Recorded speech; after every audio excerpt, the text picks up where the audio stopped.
integrate companies and merge them together in the best way possible. My job as a consultant is to diagnose the organization's ills, or what separates the two organizations, then prescribe and implement a plan which we, KPMG, will monitor its progress and make changes as necessary. We recently come upon a case delivered to us on the merger of US Airways and American Airlines, requested by our client, John Adams.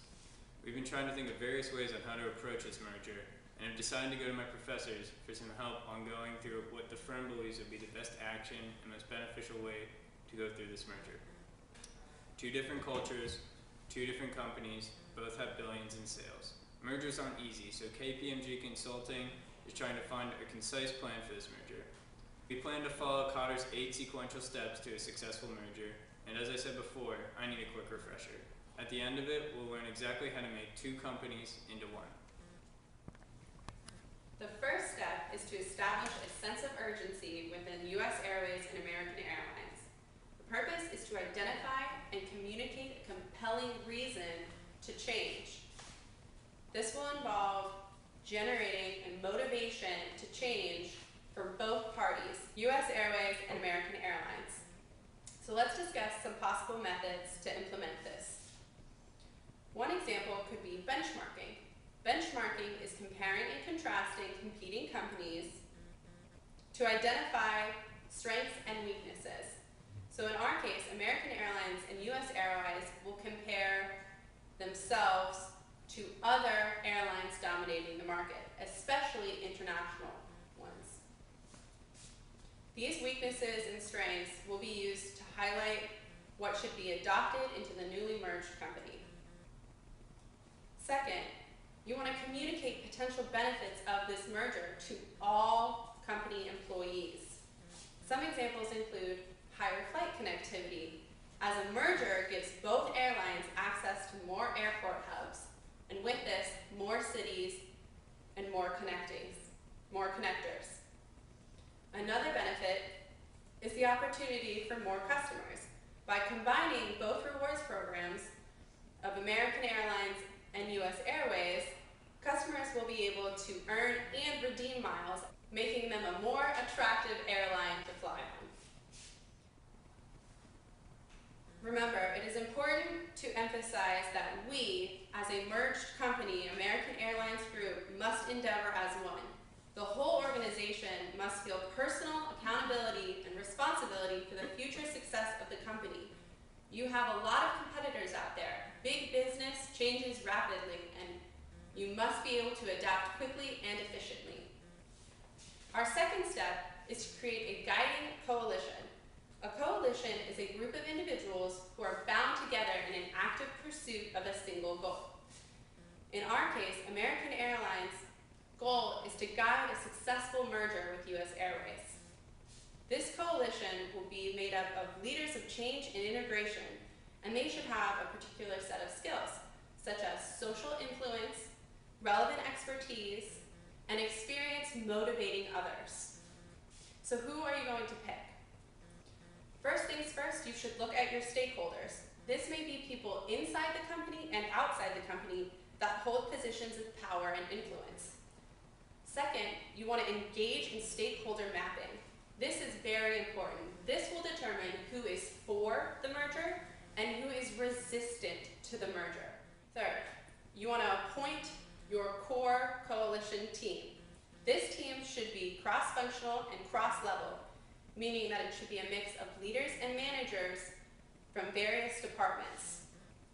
Now, what's most important about creating a guiding coalition is that it is an opportunity to overcome resistance to the merger within both companies. A coalition encourages collective participation. Effective change requires action from everyone, so it is important to be inclusive when appointing your coalition. For example, you may want to include union reps, financial advisors, marketing heads, research and development gurus, anything that you think will help guide this new company in a better direction. The next step will be revealed by the next professor. Our third step is to develop a vision and strategy. A vision is who do I want to be, and in this merger, to we.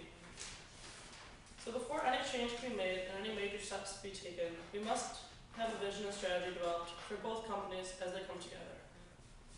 Now the vision and mission statement of American Airlines is that American Airlines is committed to providing every citizen of the world with the highest quality air travel to the widest selection of destinations possible. And U.S. Airways' mission statement is that customer service always has been a priority of U.S. Airways, and we are committed to making every flight count for our valued customers. So already both of these companies are committed to the customer, the citizens flying in their aircraft.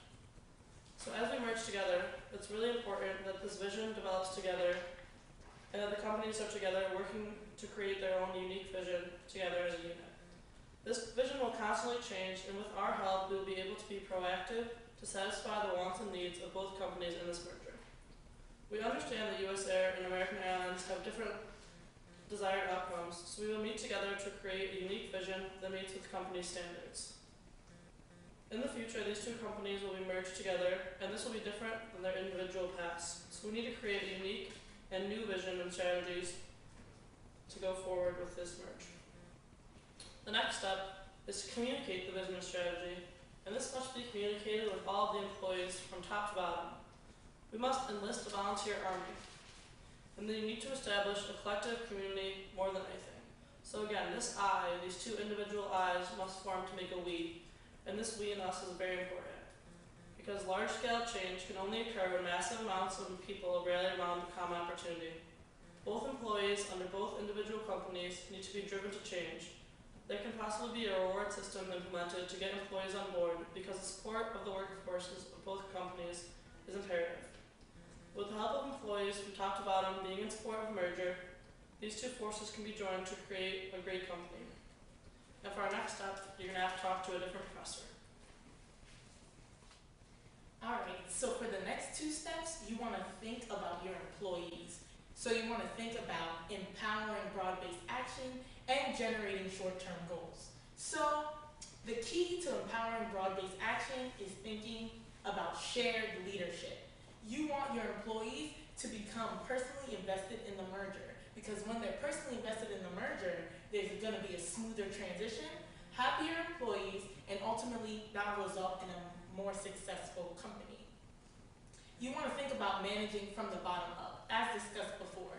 So put a lot of the control and decision making in the hands of lower level employees, because after all, they're the ones that are going to be the most affected by this merger. When you're thinking about who's involved in the strategic management process, you should think everyone. Who's involved in decision making? Everyone. Implementation, especially successful implementation, is completely dependent on everyone being involved. Top management is going to set the strategy, but ideally you want top management to receive input from all of your employees so that you can take that into consideration when making decisions. A wise woman once said that diplomacy is the art of letting someone else have your own way. So when thinking about empowering broad-based action across the board, you want the employees to think that the merger is just as much their decision as it is yours.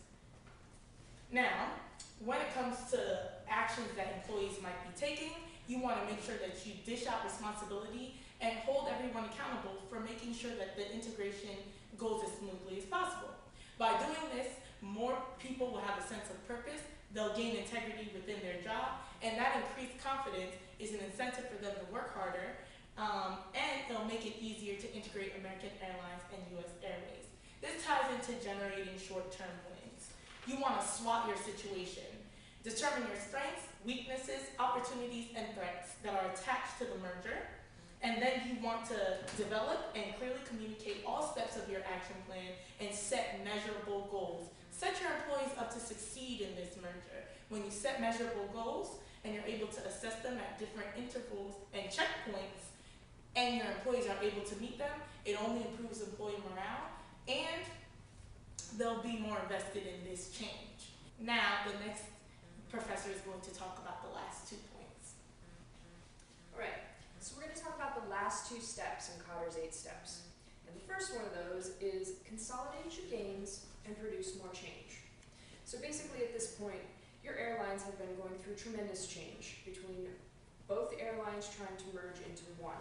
So what we want to do is begin to make this change more stabilized, more secure, and more of an everyday occurrence. So we want to begin to empower our employees. Now what this means is giving them more knowledge, giving them more training, giving them better role models, mentors, and coaches. Now this kind of training is power. Knowledge is power. So we want to make sure everyone understands the changes, they understand the mergers, and that they are all completely on board with the changes. So we want to continue to train. We want to continue to mentor. Upper level management should be mentoring our lower level and bottom level employees. We want to use role models. Our employees should be able to go to each other and go to their managers, go to their supervisors, and look to them as role models and mentors for the new behaviors. We have a lot of new behaviors that we want to incorporate in this merger. We need to make sure that our upper level management and even our mid-level management are really on board with this, and they are modeling those behaviors for everyone down below. So, a couple of things that we can do. We can obviously use the management to make them coaches and mentors. We can also use benchmarking. I believe we talked about that a little bit earlier. What we can do with benchmarking is just a way to measure our improvement. We want our employees to understand that these changes are for the better.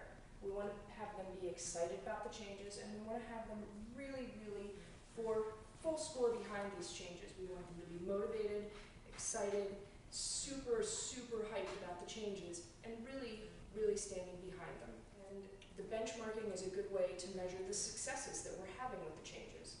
We can use it as a way to just measure things that get improved via actual financial means for the company, whether it's human resources improvements for the employees themselves, whether it's improvements for the customers. Our employees should be concerned about customer improvements. And remember, this change, while it is stabilizing, it is a continuous process.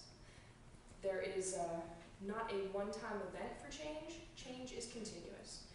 And the more change we have, and the more stability we get, and the new procedures we implement are going to result in even more change. Change results in change.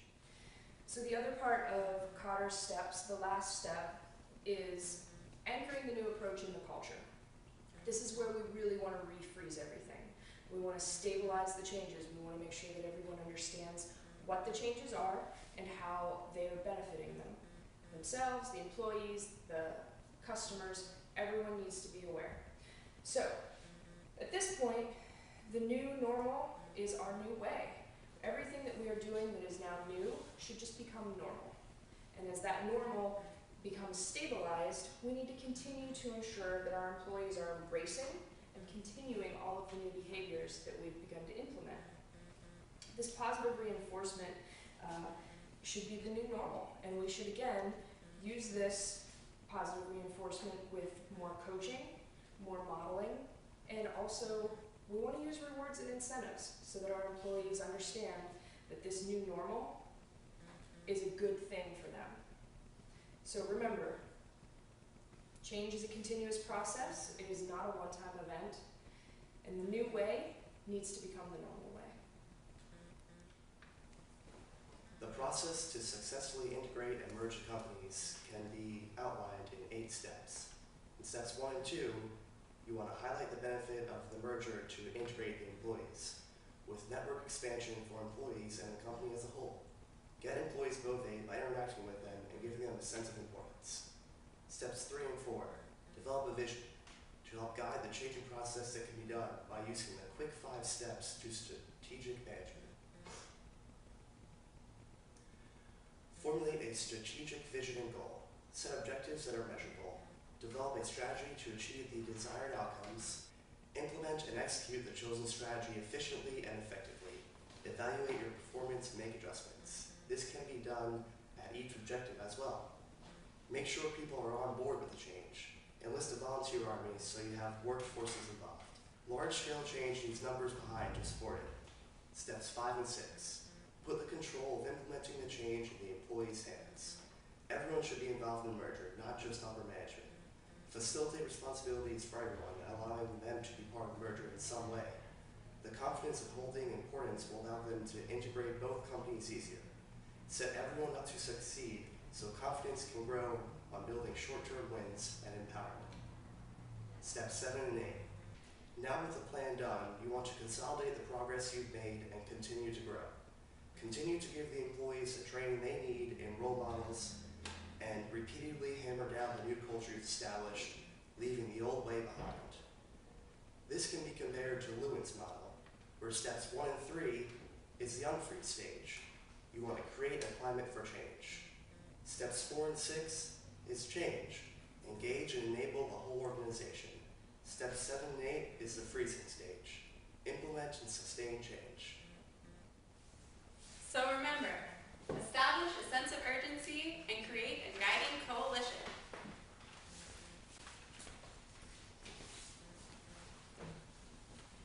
And next, develop a vision and strategy and communicate that vision and strategy.